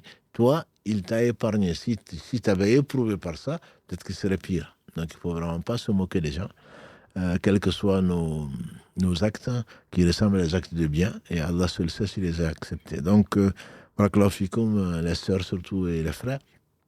Notre prochain rendez-vous, donc, c'est lundi, Inch'Allah, avec l'islam au quotidien, avec Karim, fidèle au poste, et qu'Allah le bénisse. Et tu publieras, Inch'Allah, demain un quiz très facile sur le jeûne, sur le ramadan en particulier. Et là, j'espère que lundi, on verra ce que ça donnait. Mais je vous fais confiance pour réussir le quiz. Ce n'est pas le plus important. Mais en tout cas, on va commencer, Inch'Allah, à goûter, Inch'Allah, à se préparer à cet événement unique, donc, qui est le ramadan, une fois par an.